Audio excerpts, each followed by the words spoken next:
BBC Nepali सेवाको साँझ पखबाट विष्णु पोखरेलको नमस्कार। आजका मुख्य विषयमा रुकुम पश्चिमको घटना छानबिनका लागि संसदीय समिति गठन, प्रतिवेदन बुझाउन 30 दिने म्याद। समितिको कार्यविधि कार्य प्रारम्भ भएको मितिले 30 दिनको लागि हुनेछ।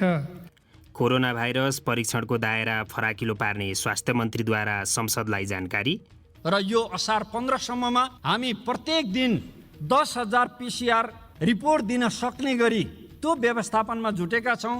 र अन्तर्राष्ट्रिय प्रसङ्गमा यौन दुराचारको आरोप पुष्टि भएका एकजना अमेरिकी व्यापारीसँगको सम्बन्धबारे ब्रिटेनका एक राजकुमारलाई बयान लिन अमेरिकी अधिकारीद्वारा औपचारिक आग्रह।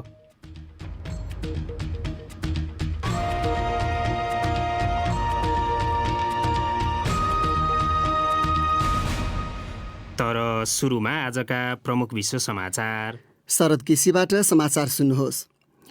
विश्व ब्याङ्कले कोरोना भाइरसका कारण विश्वव्यापी अर्थतन्त्र पछिल्लो 150 वर्ष यता सबैभन्दा खराब ढङ्गले यो वर्ष थप खस्किने पूर्वानुमान गरिरहेको छ।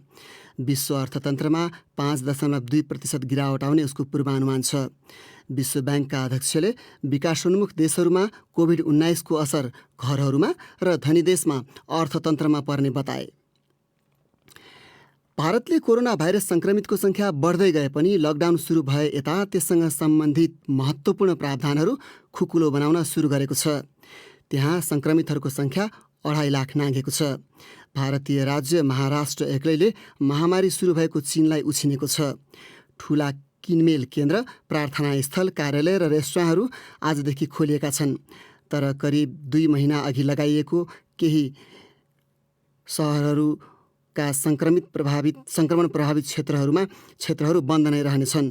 लकडाउनको कार्यविधि कायम राखिए पनि रोग अनियन्त्रित रूपमा फैलिने चिन्ता पाइन्छ। मुम्बईबाट बीबीसी संवाददाता योगिता लिमे भन्छन्, भारत कोभिड-19 सबैभन्दा बढी पुष्टि भएका विश्वका 5वटा देशभित्र पर्छ। कैयौँ सहरहरूका अस्पतालहरूलाई त्यो अवस्थासँग जुझ्न हम्मे परिरहेको छ। बिरामीहरूले उपचार नपाएरै ज्यान गुमाइरहेका छन्। तर कैयौँ राज्यका नेताहरू लकडाउन खुकुलो बनाउनु अर्थतन्त्रको निम्ति अनिवार्य रहेको विश्वास गर्दछन्। बीबीसी संवाददाता योगिता लिमेको भनाइ। भारतमा कोरोना भाइरसको सङ्क्रमणबाट 7,000 भन्दा बढीले ज्यान गुमाइसकेका छन्। न्युजिल्यान्डमा स्वास्थ्य अधिकारीहरूले कोरोना भाइरसको सङ्क्रमणबाट सङ्क्रमित एकजना पनि बिरामी नरहेको पुष्टि गरेपछि लकडाउन पूर्ण रूपमा फिर्ता लिएको छ। खेलकुद प्रतियोगिता जस्ता सार्वजनिक समारोह गर्न अब कुनै बन्देज छैन। सबै प्रतिबन्धहरू फुकुवा गरिएका छन्। सार्वजनिक र निजी कार्यक्रमहरू, खुद्रा पसलहरू, होटल रेस्टुराँहरू, सार्वजनिक यातायातका माध्यमहरू र घरेलु उडानहरूलाई कुनै प्रतिबन्ध बिना चलाउन दिइनेछ। अनिवार्य नभए पनि सामाजिक दूरीको निम्ति भने प्रोत्साहित गरिएको छ। तर सीमा नाका भने अझ पनि बन्द नै रहनेछन्। प्रधानमन्त्री जसिन्डा आर्डनले न्युजिल्यान्डले भाइरसमाथि विजय प्राप्त गर्न देशले उनकै शब्दमा अभूतपूर्व रूपमा एकताबद्ध भएर काम गरेको बताइन्। तपाईँ बीबीसी नेपाली सेवाको साँझ पख सुनिरहनु भएको छ। अमेरिकी अधिकारीहरूले ब्रिटिस महारानीका छोरा राजकुमार एन्ड्रुलाई कम उमेरका बालबालिकाहरूबाट यौन कार्य गराएको आरोपमा दोषी ठहरिएका जेफ्री एप्स्टिनसँगको सम्बन्धबारे बयान दिनका निम्ति औपचारिक रूपमा आग्रह गरेका छन्। राजकुमारको कानुनी टिम र अमेरिकी अधिकारीहरू बीचको संवादको विस्तृत विवरण आज सार्वजनिक हुने ठानिएको छ। राजकुमार एन्ड्रु र बकिङहम दरबारले अहिलेसम्म यसबारे औपचारिक प्रतिक्रिया दिएका छैनन्। तर बीबीसीका शाही मामिला संवाददाता भन्छन्, अमेरिकी आग्रह सञ्चार माध्यमलाई चुहाइएकोमा राजकुमारका सल्लाहकारहरू निकै नै अप्रसन्न छन्। राजकुमारले गत वर्ष शाही जिम्मेवारीहरू त्याग गरेका थिए। अमेरिकी धनाढ्य व्यापारी जेफ्री एप्स्टिनले गत अगस्त महिनामा न्युयोर्क स्थित जेलमा आत्महत्या गरेका थिए। दक्षिण अफ्रिकाको अनुदारवादी वामपन्थी दल इकोनोमिक फ्रिडम फाइटर्सका समर्थकहरूले देशको राजधानीमा रहेको अमेरिकी राजदूतावास अगाडि रङ्गभेद र प्रहरीको दमन विरुद्ध प्रदर्शन गरेका छन्। पार्टीका नेता जुलियर मलेमाले नेतृत्व गरेको प्रदर्शनका सहभागीहरूले 8 मिनेट 46 सेकेन्डसम्म घुँडा टेकेका थिए। अमेरिकामा एकजना प्रहरी अधिकारीले नियन्त्रणका क्रममा अमेरिकी पुरुष जर्ज फ्लोइडको घाँटीमा त्यति नै समय घुँडाले थिचेका थिए, जसका कारण उनको मृत्यु भएको थियो। र उद्धारकर्ताहरूले पाकिस्तानको कराँची शहरमा भत्किएको एउटा बहुतल्य भवनमा फँसेका कम्तीमा 50 जना मानिसको खोजी जारी राखेका छन्। कम्तीमा 1 जनाको मृत्यु भएको छ भने अरूलाई घाइते अवस्थामा भग्नावशेषबाट निकालिएको थियो। प्रहरीले उद्धारको निम्ति ठूलो यन्त्रको खाँचो रहेको बताएको छ, तर साँघुरा गल्लीहरूका कारण उद्धारमा बाधा पुगेको बताइएको छ। उक्त आवासीय भवन हलिन थालेपछि स्थानीय बासिन्दाले प्रहरीलाई खबर गरेको समाचारहरूमा जनाइएको छ। अधिकारीहरूले उक्त भवन जोखिमपूर्ण रहेको घोषणा गर्दै त्यहाँ बस्ने परिवारलाई उक्त भवन छाड्न भनिएको जनाएका छन्। यो BBC नेपाली सेवा हो।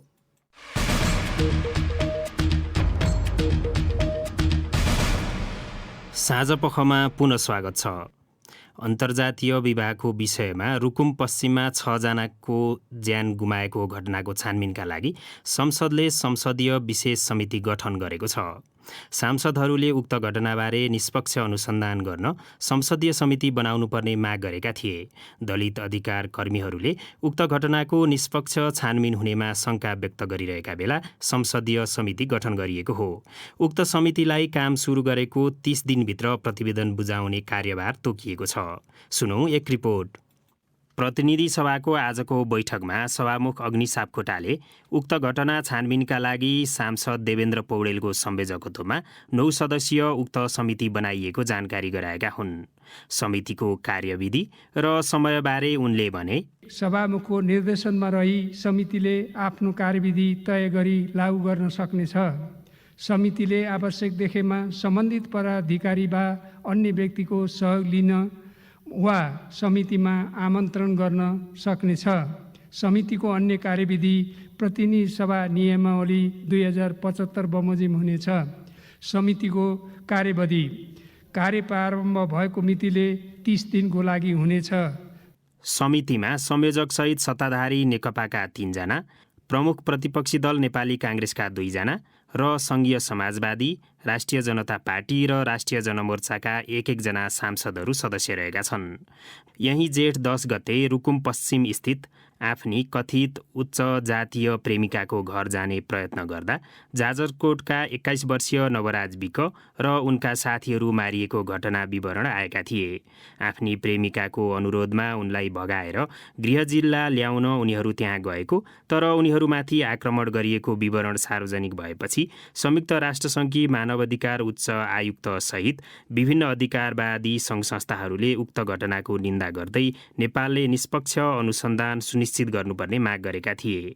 सांसदहरूले पनि संसदमा बोल्दै उक्त घटनाको छानबिनका लागि संसदीय समिति गठनको माग गरेका थिए। घटनापछि आन्दोलनमा उत्रिएका दलित समुदायका प्रतिनिधिहरूले अनुसन्धानको निष्पक्षताबारे प्रश्न गरेका थिए। अब अर्को विषय। नेपालमा आज थप 314 जनामा कोरोना भाइरस संक्रमण पुष्टि भएको स्वास्थ्य तथा जनसङ्ख्या मन्त्रालयले जनाएको छ। स्याङ्जा जिल्लामा थप 1 जनाको कोभिड-19 का कारण मृत्यु भएसँगै नेपालमा हालसम्म कोभिड-19 का कारण मृत्यु हुनेहरूको सङ्ख्या 14 पुगेको छ।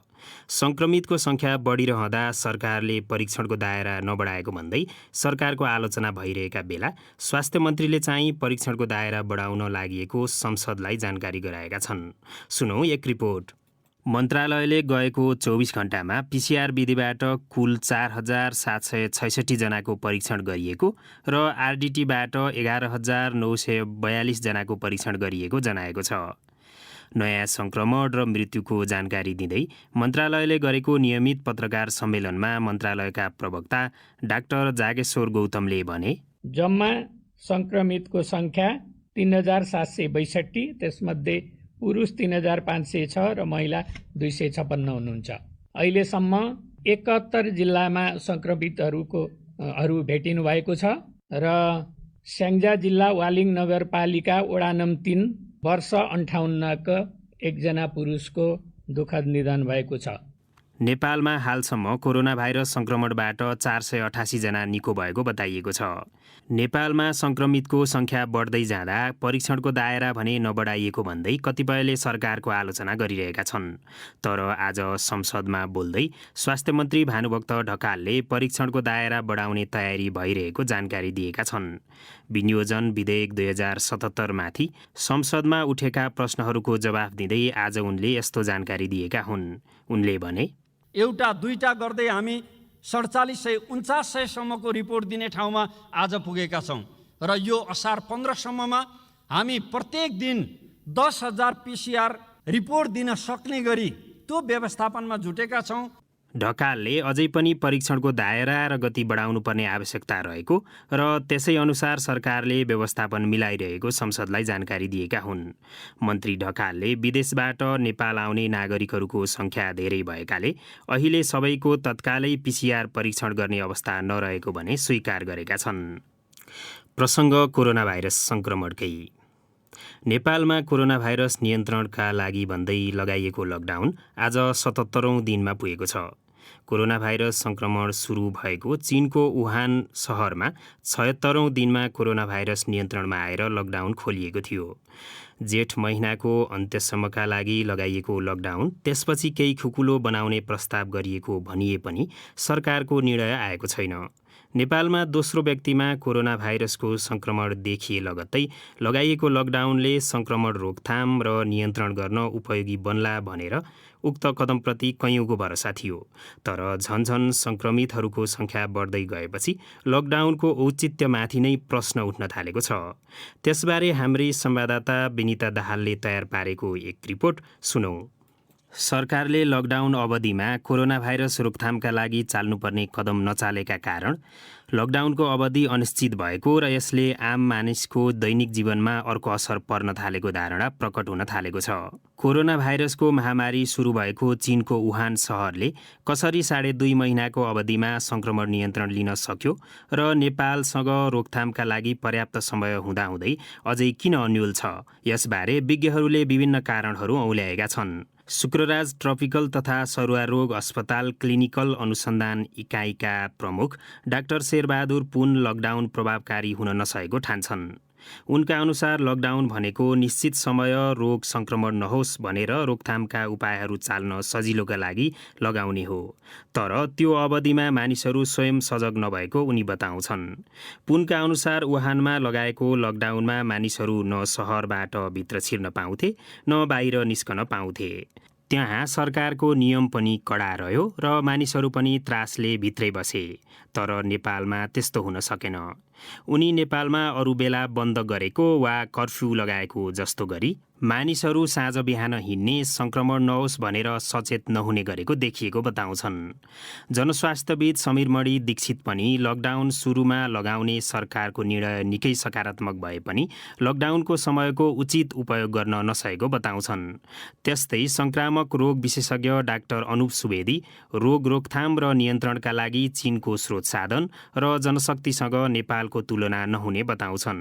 उनका अनुसार रोगको सङ्क्रमण नफैलियोस् भन्नका लागि वुहान सहरमा रहेको हुवे प्रान्तमा 1800वटा टोली खटाइएको थियो र प्रत्येकमा 5 जना इपिडेमियोलोजिस्ट थिए।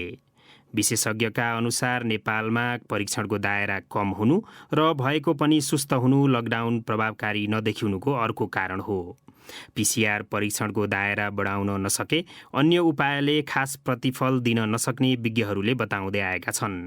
द्रुत परीक्षण किट RDTबाट समेत भाइरस परीक्षणको काम गरिए पनि सक्रिय सङ्क्रमण थाहा पाउन त्यो उपयोगी नदेखिएको बताइएको छ।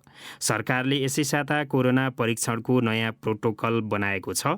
तर उक्त प्रोटोकल अनुसार परीक्षणको दायरा झनै खुम्चिएको भन्दै यसले सङ्क्रमणका घटना थपिने विज्ञहरूले बताएका छन्। जापान, दक्षिण कोरिया, ताइवान जस्ता देशले बिना लकडाउन कोरोना भाइरसको सङ्क्रमण रोकथामका लागि प्रयास गरिरहेका छन्। त्यसका लागि सबैभन्दा महत्त्वपूर्ण भनेको सम्भावित सङ्क्रमणको पहिचान र त्यसको व्यवस्थापन भएको विज्ञहरू बताउँछन्। यो थियो साथी विनिता दाहालले तयार पारेको कोरोना भाइरस नियन्त्रणका लागि लगाइएको लकडाउन सम्बन्धी रिपोर्ट।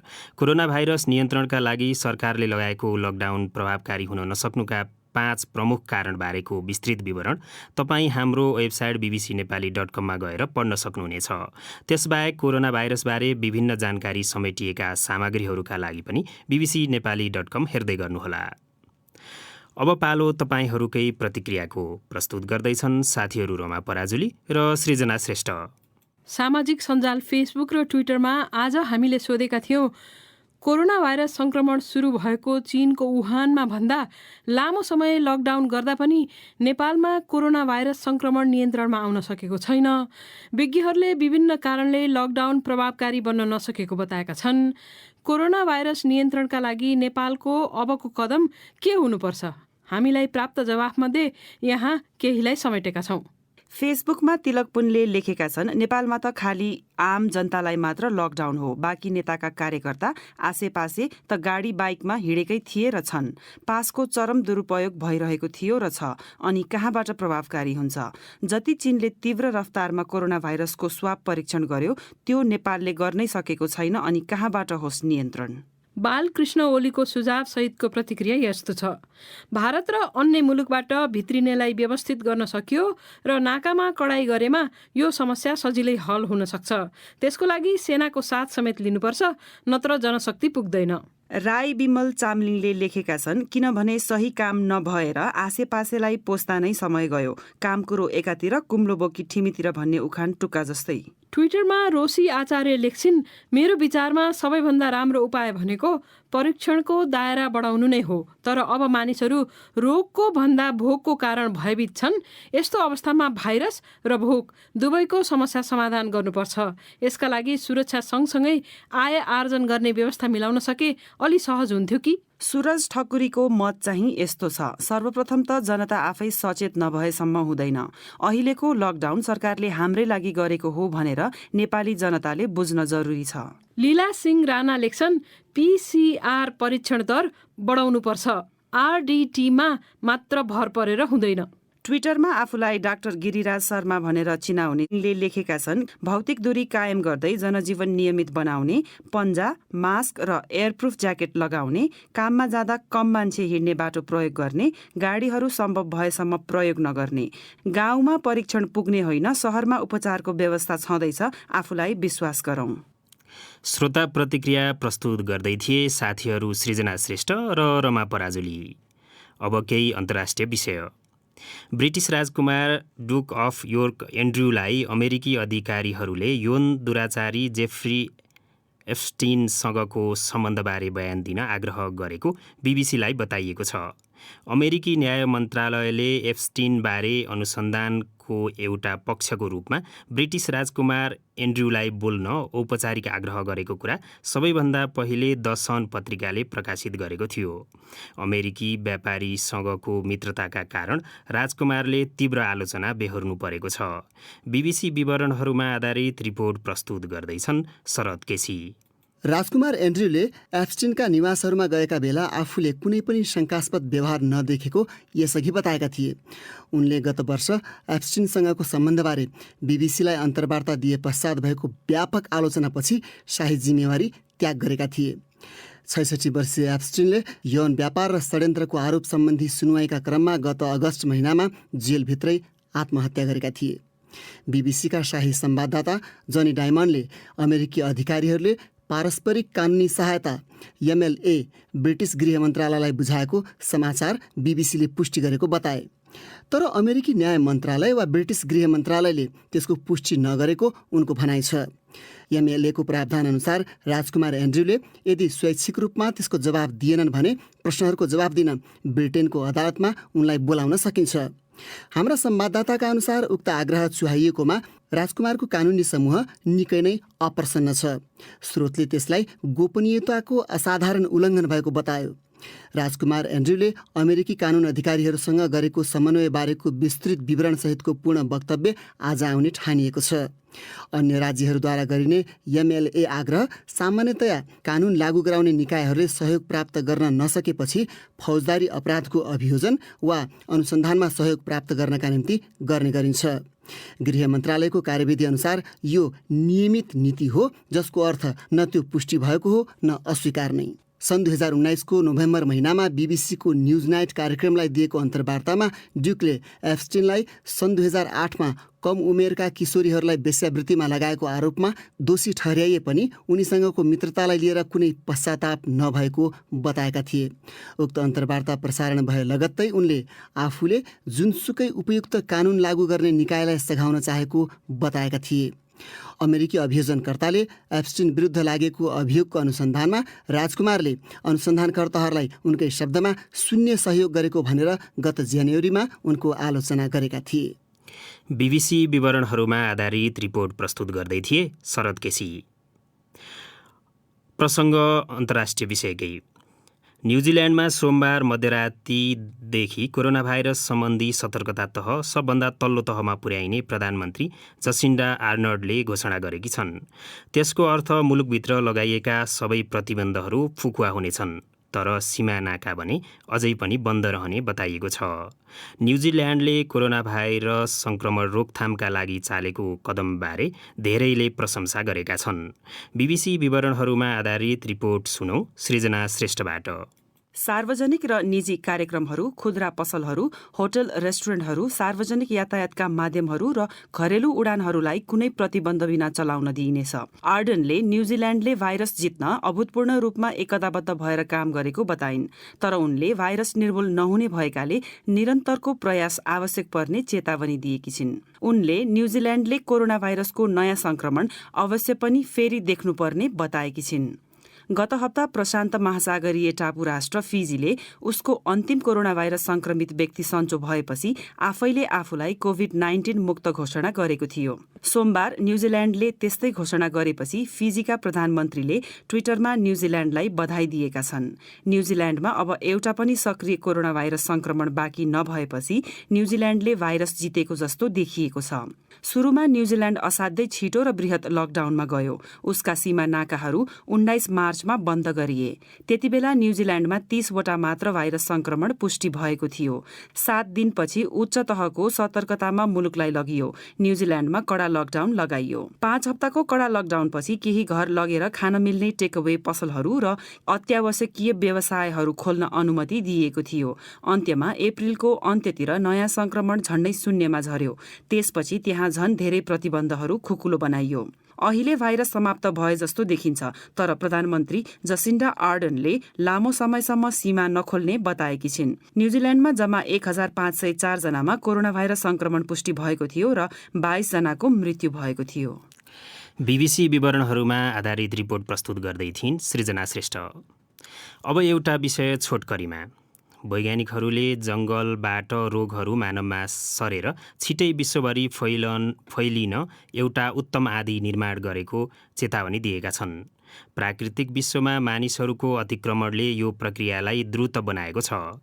यो निष्कर्ष नयाँ रोग कहाँ र कसरी उत्पन्न हुन्छ भनेर अध्ययन गर्ने विश्व स्वास्थ्य विज्ञहरूबाट आएको हो। ती वैज्ञानिकहरूले कुन जङ्गली रोग मानिसहरूका लागि सबैभन्दा खतरनाक हुन्छ भनेर थाहा पाउन एउटा ढाँचा पहिचान प्रणाली निर्माण गरेका छन्। युकेको लिभरपुल विश्वविद्यालयका वैज्ञानिकहरूले नेतृत्व गरेको यो प्रणाली भविष्यका रोगहरूसँग लड्न तयारी गर्ने विश्वव्यापी प्रयासको एउटा अंश हो। यस सम्बन्धी विस्तृत विवरण समेटिएको सामग्री तपाईँ हाम्रो वेबसाइट bbcnepali.com मा गएर हेर्न सक्नुहुनेछ। अब आजको अन्तिम विषय।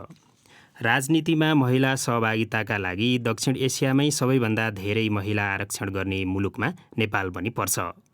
तर सङ्ख्यात्मक उपस्थिति मात्रले देशमा लैङ्गिक समानता स्थापना नहुने महिलाहरू बताउँछन्। कोभिड-19ले लैङ्गिक असमानताको खाडल झन गहिरो बनाएको र त्यसै कारण सन् 2030 सम्ममा लैङ्गिक समानताको लक्ष्य प्राप्तिको सम्भावना निकै साँगुरिएको सम्बन्धित क्षेत्रका जानकारहरूले बताएका छन्। कोभिड-19ले लैङ्गिक समानता र अन्य दिगो विकासका लक्ष्यमा पार्ने प्रभावबारे अध्ययन भइरहेको र असार मसान्तभित्र त्यसको प्रतिवेदन सार्वजनिक गर्ने राष्ट्रिय योजना आयोगले जनाएको छ। थप चर्चा गर्दैछन् हाम्री संवाददाता मतिना त्वानाबासु। जति नै पढे लेखेको र सक्षम भनिएका महिलाहरूले पनि परिवार, कार्यक्षेत्र र समाजमा लैङ्गिक विभेदको शिकार बन्न परेको सुनाउने गरेका छन्। राजनीतिमा सक्रिय महिला हुन् वा व्यावसायिक रूपमा सफल महिला, कुनै न कुनै विभेदको अनुभव गरेको बताउँछन्। आफूलाई अरूभन्दा हरेक प्रकारले सफल र सशक्त ठान्ने राधा माताङ्गी पनि महिला भएकै कारण आफू सधैँ शङ्काको घेरामा हुने बताउँछिन्। जतिसुकै हामी बलियो भएर काम गर्न खोज्दाखेरि पनि समाजले हेर्ने अनि उनीहरूको दृष्टिकोण एकदमै फरक हुन्छ के। यस्तो नेपालमा मात्र होइन, विश्वका अन्य विकसित देशहरूमा पनि हुने गरेको विभिन्न अध्ययनहरूले देखाएको छ। विश्व आर्थिक मञ्च वर्ल्ड इकोनोमिक फोरमले प्रकाशन गरेको विश्वव्यापी लैङ्गिक समानता अन्तराल सम्बन्धी प्रतिवेदन 2020 अनुसार नेपाल 153 देशहरूमध्ये 101 नम्बरमा परेको छ। नेपाली राजनीतिमा महिलाको अनिवार्य सहभागिताको नीतिगत व्यवस्था भएपछि नेपालको अवस्थामा सुधार देखिएको बियोन्ड बेइजिङ कमिटीकी अध्यक्ष शान्तालक्ष्मी श्रेष्ठ बताउँछिन्। तर यो सुधार धेरै हदसम्म तथ्याङ्कमा मात्र आधारित भएको उनको भनाइ छ। यो सहभागिताको संख्यामा बढाउने कुरामा साउथ एसियामै हामी अगाडि छौँ, तर जहाँसम्म भावना, धारणा, मूल्य, मान्यतामा जुन परिवर्तन ल्याउनु पर्ने, सकारात्मक व्यवहारमा परिवर्तन ल्याउनु पर्ने कुरामा क्वालिटेटिभ ट्रान्सफर्मेसनमा चाहिँ हामी त्यति धेरै अगाडि रहेका छैनौँ। कोभिड-19 का कारण अधिकांश महिलाहरूले रोजगारी गुमाउने क्रम बढेको र त्यसले आर्थिक सामाजिक रूपमा लैङ्गिक असमानता बढाएको बताइएको छ। त्यस्तै बन्दाबन्दीमा बढेको अनलाइन भेला र कार्यक्रमहरूमा पनि महिलाहरूको न्यून उपस्थिति देखिनुले लैङ्गिक समानतामा पनि प्राविधिक विभाजन देखिएको बताउँछन् दिगो विकासका लागि राष्ट्रिय अभियान नेपालका अध्यक्ष दयासागर श्रेष्ठ। के कति हुँदा लैङ्गिक समानताको लक्ष्य हासिल गरिन्छ भन्ने स्पष्ट सूचकहरू व्यवस्था नगरिँदा सफलता मापन गर्न व्यावहारिक कठिनाई भएको उनको भनाइ छ। समग्रमा चाहिँ अब यो कोभिड-19 को कारणले गर्दाखेरि जेन्डरको टार्गेट्सहरू होइन एचिभ हुने सम्भावनाहरू कमै छ। भाइलेन्स यति घटाउने, महिलाहरूको इन्कम यति बढाउने भन्ने एउटा नेसनल टार्गेटहरू हुन्छ नि, त्यो राख्न सकिन्थ्यो कि त्यो कुनै पनि राखेको छैन। नेसनल टार्गेट छैन। त्यसले गर्दा नेसनल टार्गेट नभएपछि गभर्नमेन्टलाई चाहिँ हामी एकाउन्टेबल बनाउनै सक्दैनौँ कि बेस लाइनमा कति प्रगति भयो भन्ने हेर्ने बाहेक अरू उपाय छैन। राष्ट्रिय सभा सांसद बिमला राई पौडेल घरभित्र मात्र होइन संसदभित्र पनि महिला सांसदहरूले बारम्बार लैङ्गिक असमानता बेहोर्न परेको सुनाउँछिन्। कतिपय कुराहरूमा हामीलाई बोल्ने समय पनि दिँदैन। साथी भन्ने हो भने होइन संसदकै हिसाबमा हेर्ने हो भने हामी एउटै हैसियतका सांसदहरू छौँ भने पनि पुरुष सांसद हुनुहुन्छ भने अलिक बढी समय दिने, महिलाहरूलाई अलिक कम समय दिन पनि अप्ठ्यारो मान्ने कुराहरू पनि देखिन्छ। कतिपय ठाउँहरूमा हामीले गरेको कामको मूल्याङ्कन नहुने पनि देखिन्छ। सन् 2030 सम्म नेपालले दिगो विकास लक्ष्यका केही लक्ष्यहरू हासिल गर्ने बलियो सम्भावना भएकोमा पनि कोभिड-19ले त्यसमाथि पनि पुनरावलोकन गर्नुपर्ने अवस्था सिर्जना गरिदिएको राष्ट्रिय योजना आयोगका सदस्य मीन बहादुर शाही बताउँछन्। केही प्राप्त गर्न सक्ने हाम्रा लक्ष्यहरू पनि थिए, त्यसमा पनि हामीले रिभिजिट गर्नुपर्ने, रिथिङ गर्नुपर्ने सन्दर्भ आएको हुनाले कोभिडसँगै सम्बन्धित गरेर हामी इक्वालिटीको पर्सपेक्टिभलाई कसरी एड्रेस गर्न सकिन्छ भनेर अहिले हामी स्टडीको मेजर थिममै छ हाम्रो त्यो अहिले म्याक्सिमम अब हामी असारको अन्तिमसम्ममा हामी फाइनल रिपोर्ट बनाउने पक्षमा छौँ। देशका हरेक नागरिक भित्रको पितृसत्ता सोच र व्यवहारको अन्त नभएसम्म सरकारले योजना बनाउँदैमा वा कार्यक्रमहरू गर्दैमा लैङ्गिक समानता स्थापना नहुने विज्ञहरू बताउँछन्। मतिना त्वानाबासु, बीबीसी काठमाडौँ। हामी बीबीसी नेपाली सेवाको साँझ पखबाट बोलिरहेका छौँ। हाम्रो कार्यक्रम तपाईँलाई कस्तो लाग्यो कृपया हामीलाई बताउनुहोस्। त्यसका लागि हाम्रो ठेगाना हो बीबीसी नेपाली सेवा, post box number 672 Kathmandu Nepal. Email ठेगाना nepali.letters@bbc.co.uk अनि हाम्रो फेसबुक ठेगाना हो facebook.com/bbc नेपाली सर्भिस। अब आजका प्रमुख विश्व समाचार संक्षेपमा। विश्व ब्याङ्कको एउटा प्रतिवेदनले कोरोना भाइरसका कारण विश्व अर्थतन्त्र खस्किने क्रम यो वर्ष थप विस्तार हुने पूर्वानुमान गर्दै त्यो पछिल्लो 150 वर्ष यताको सबैभन्दा खराब अवस्था हुने औल्याएको छ। भारतले कोरोना भाइरस सङ्क्रमितको सङ्ख्या 2.5 लाख नाघे पनि 2 महिना अघि लगाइएको लकडाउनसँग सम्बन्धित महत्त्वपूर्ण प्रावधानहरू खुकुलो बनाउन सुरु गरेको छ।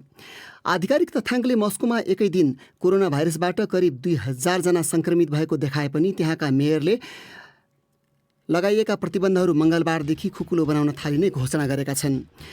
दक्षिण अफ्रिकाको अनुदारवादी वामपन्थी दल इकोनोमिक फ्रिडम फाइटर्सका समर्थकहरूले राजधानीस्थित अमेरिकी राजदूतावास अगाडि रङ्गभेद र प्रहरीको दमन विरुद्ध प्रदर्शन गरेका छन् र न्युजिल्यान्डमा स्वास्थ्य अधिकारीहरूले कोरोना भाइरसबाट सङ्क्रमित एकजना पनि बिरामी नरहेको पुष्टि गरेपछि लकडाउन पूर्ण रूपमा फिर्ता लिइएको छ।